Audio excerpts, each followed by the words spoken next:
안녕하세요. 이승희 세무사입니다. 오늘은 창업 중소기업에 대한 소득세, 법인세 감면 내용에 대해서 간략히 핵심 사항을 정리해 드리도록 하겠습니다. 자, 먼저 창업한 중소기업에 대한 세 감면 혜택은 창업 중소기업과 창업 보육센터로 지정받은 사업자, 이 두 사업자에만 적용되는 제도인데요. 세금의 법인세, 소득세의 50% 혹은 100% 전액을 무려 5년 동안 감면해주는 그런 유익한 제도입니다.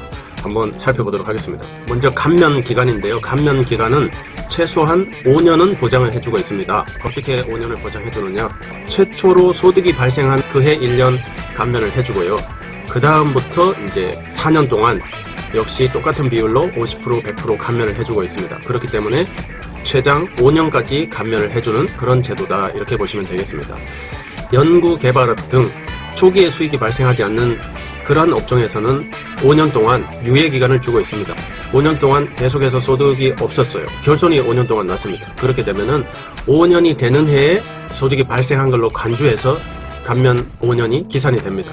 그렇게 해서 추가로 5년 동안, 도합 10년 동안 소득이 없으면은 이 감면 혜택은 받을 수 없게 되는 그런 제도가 되겠습니다. 다음 감면 비율인데요. 감면 비율은 일반 창업 중소기업, 그리고 청년 창업 중소기업, 그리고 창업 벤처기업, 이 세 가지로 나누는데요.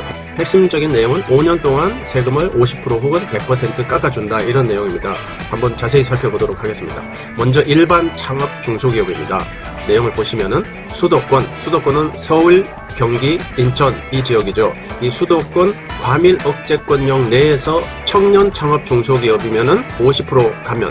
그 다음에 수도권 과밀 억제권역 바깥에서 일반 창업 중소기업이면은 50%, 청년 창업 중소기업이면은 무려 100%를 깎아주는 그런 제도가 되겠습니다. 다시 말씀드리지만 수도권 과밀 억제권역 서울, 경기, 인천 안에서는 50%만 해줍니다.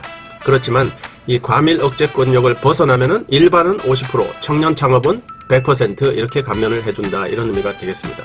창업 보육센터로 지정받은 사업자는 50% 감면받습니다. 그리고 창업 벤처 중소기업도 역시 50%를 감면받을 수 있습니다. 오직 수도권 바깥에서 청년 창업 중소기업만 100% 감면을 받을 수 있는 그런 제도입니다. 참고로 이 창업의 개념도 알아두실 필요가 있는데요. 창업은 창업한 첫 해만 의미하는 것이 아니라 창업 후 최소 3년 안에만 창업 벤처기업으로 확인을 받으시면은 벤처기업 확인 기업 50% 감면을 받을 수 있는 점도 참고하시면 좋겠습니다. 다만 이제 창업 중소기업과 이 창업 벤처 중소기업이 중복이 되는 경우는 창업 벤처기업 50% 하나만 받을 수 있습니다. 중복을 해서 감면을 주지는 않겠다, 이런 의미가 되겠습니다. 창업 벤처 중소기업은 벤처 확인이 취소되거나 또는 동 확인서의 유효기간 만기가 지나버린 경우는 이제 즉시 감면이 중단이 되는데, 감면이 중단되더라도 그 해 사업연도 종료일 이전에 재확인만 받으시면은 그 해에는 감면을 받을 수 있다는 점도 참고하시기 바라겠습니다. 다음 감면의 업종도 있는데요. 업종은 제가 핵심적인 업종만 5가지 정도 설명드리도록 하겠습니다. 먼저 제조, 건설, 물류산업 가능합니다. 다음 이제 통신 판매업이나 정보통신업 가능한데 주의하셔야 될 점이 있습니다. 정보통신업에서는 비디오 감상실 운영업 안됩니다. 뉴스 제공업 안됩니다.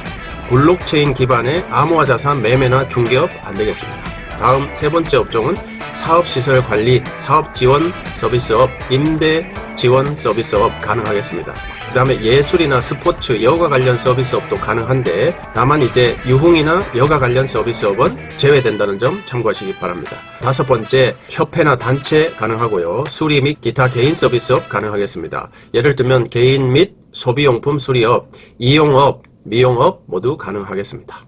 다음 마지막으로 감면 실무 적용 시 유의사항 4가지만 말씀드리겠습니다. 창업의 개념이 중요한데요. 다음 4가지의 경우는 창업으로 보지 않기 때문에 실무 하시는 분들 참고하시기 바랍니다. 첫 번째, 합병, 분할, 현물출자 등으로 종전의 사업을 고스란히 승계하거나 종전의 사업에 사용하던 자산을 매입하여 계속적으로 그 사업을 하는 경우입니다. 이 경우는 이제 창업으로 보지 않기 때문에 감면을 적용받을 수 없게 되는데, 다만 이제 그 인수 자산의 비율이 50% 미만인 경우는 창업으로 또 인정해주고 있다는 점도 참고하시기 바랍니다. 다음 두 번째 창업으로 보지 않는 경우입니다. 법인 전환, 개인 사업자의 법인 전환인데요. 개인이 하던 업무를 그대로 고스란히 이어받으면서 법인으로 사업자 형태를 바꾸는 경우죠. 이 경우는 동일성이 유지되어 마치 개주 달리기를 하는 것과 같기 때문에 신규 창업으로 보지는 않고 있다는 점도 참고하시기 바랍니다. 다음 개인 사업자를 폐업을 하시고 동일한 업종으로 법인으로 또는 개인 사업자로 사업을 재개한 경우는 역시 동일성이 쭉 이어지는 개주 달리기로 봐서 신규로 최초로 사업을 개시한 걸로는 보지 않고 있다는 점도 참고하시기 바라겠습니다. 그렇기 때문에 이 경우는 업종을 바꿔서 재개업을 하셔야 창업으로 보게 된다는 점도 참고하시기 바랍니다. 자, 마지막으로 사업 확장이나 다른 업종 추가 등으로 새로운 사업을 최초로 개시한 걸로 보기 어렵기 때문에 창업으로 보지 않고 있다는 점도 참고하시면 좋겠습니다.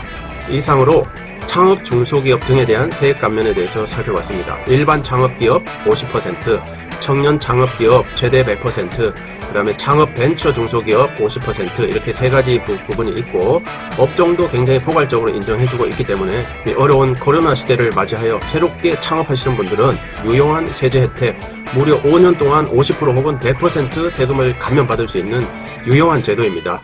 이 영상을 보시고 더 궁금한 사항이 있으신 분들은 밑에 나가는 1644-9538 저희 사풀TV 대표 전화로 전화 주시기 바라겠습니다. 자, 오늘 영상 여기까지 하겠습니다. 감사합니다.